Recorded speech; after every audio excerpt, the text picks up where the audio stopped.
রেস্টুরেন্টের মতো chicken popcorn বাড়িতেই বানিয়ে ফেলুন। খুব কম উপকরণ দিয়ে, বাড়ি থাকা উপকরণ দিয়ে একদম রেস্টুরেন্টের মতো চিকেন পপকর্ন বানানো যায়। নমস্কার, টুয়ার রান্নাঘরে আপনাদেরকে স্বাগত জানাই।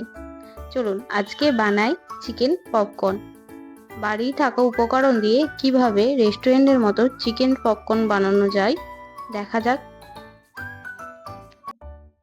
আমি এখানে প্রথমেই চিকেন পপকর্নের যে মশলা হয় ওটা বাড়িতেই বানিয়ে নেব।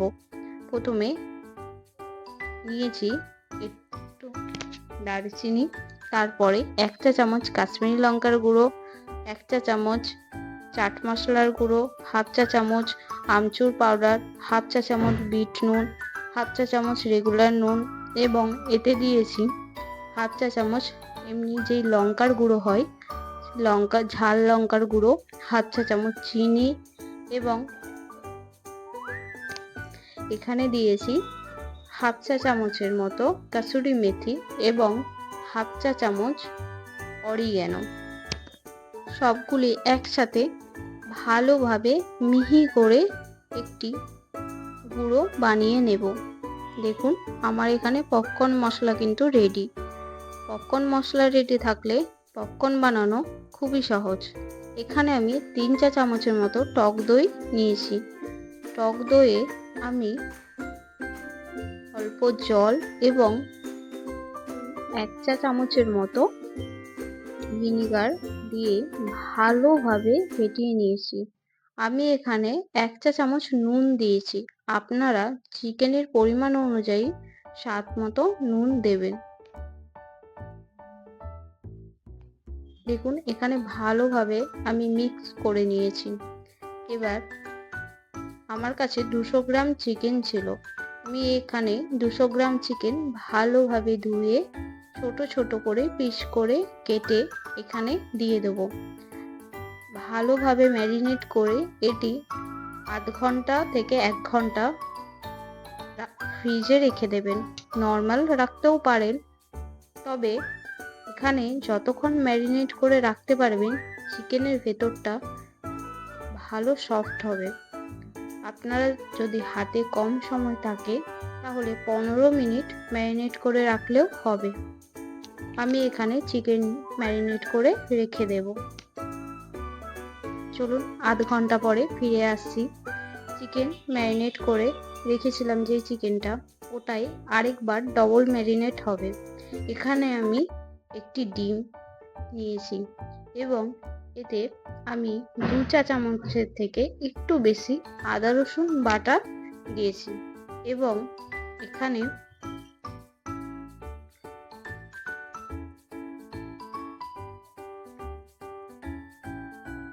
আমি 1 চা চামচের মতো সয়া সস দিয়ে দিলাম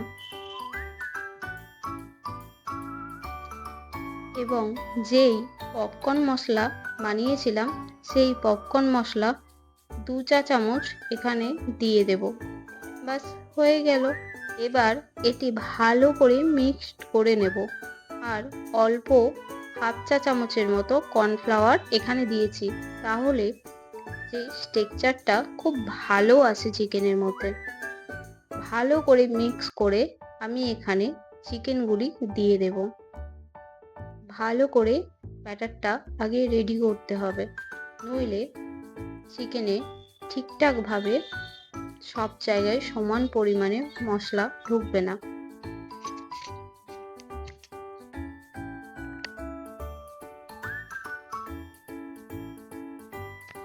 আমি এখানে যেই চিকেনগুলি ম্যারিনেট করে রেখেছিলাম ওইগুলি ভালোভাবে সেকে জলটি ফেলে দিয়ে শুধু চিকেনগুলি এখানে দিয়ে দেবো। যদি জল সমেত দিয়ে দেন তাহলে ব্যাটারটা একটু জল জল টাইপের হয়ে যাবে, তখন ভালো লাগবে না খেতে। এখানে দেখুন আমি 1 কাপ ময়দা এবং 1/2 কাপের মতো কর্নফ্লাওয়ার নিয়েছি। ওতে যেই বানিয়েছিলাম পপকর্ন মশলাটা ওটা একটু দিয়ে দিয়েছি এবং আমি 1/2 চা চামচের মতো নুন দিয়েছি। দিয়ে ভালোভাবে মিশিয়ে নিয়েছি। এখানে আমি 1 বাটি ফ্রিজের জল নিয়েছি। ঠান্ডা জল নেবেন এখানে। ঠান্ডা জল দিলে পপকর্নের যে দোকানের মতো টেক্সচারটা ওটা খুব ভালো আসে। দেখুন দেখতে পুরো একবারে দোকানের মতনই হবে, আর খেতেও দোকানের থেকে অনেক গুণে ভালো। এখানে প্রথমে আমি ওই চিকেনের পিসটি ময়দায় কোট করে নিচ্ছি। এখানে ভালোভাবে হাতে করে দোলে দোলে ময়দায় কোট করে নেব এবং তারপরে আবার জলের বাটিতে দিয়ে দেব।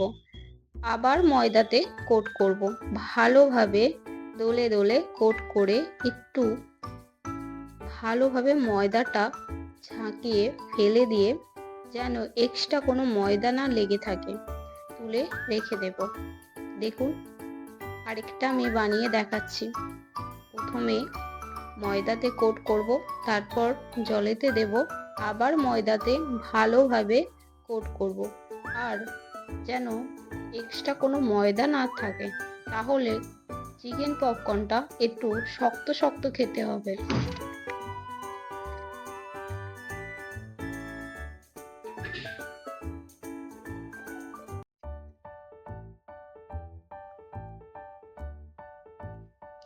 আমার এখানে প্রায় সবগুলি চিকেন পপকর্ন বানানো হয়েই আসছে। একটা একটা করে সবগুলি চিকেন পপকর্ন আমি বানিয়ে নেব।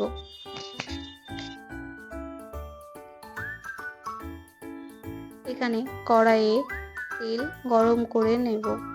তেলটা একটু বেশি করেই দিতে হবে, যাতে চিকেন পপকর্নগুলি ভালোভাবে ভাজা যায়। ডুবো তেলে ভাজতে হবে। তেল গরম হয়ে আসলে আমি এখানে এক এক করে যেই পপকর্নগুলো বানিয়েছিলাম সেগুলি দিয়ে দেব এবং লো টু মিডিয়ামে ভালো করে লাল করে ভেজে নেব।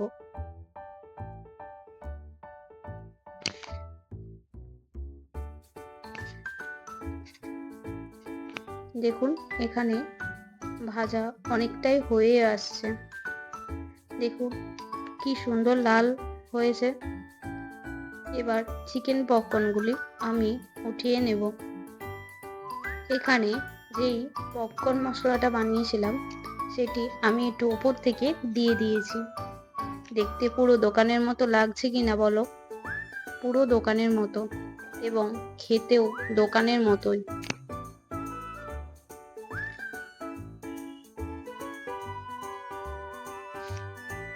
আর ভেতরটা কতটা জুসি আছে দেখুন।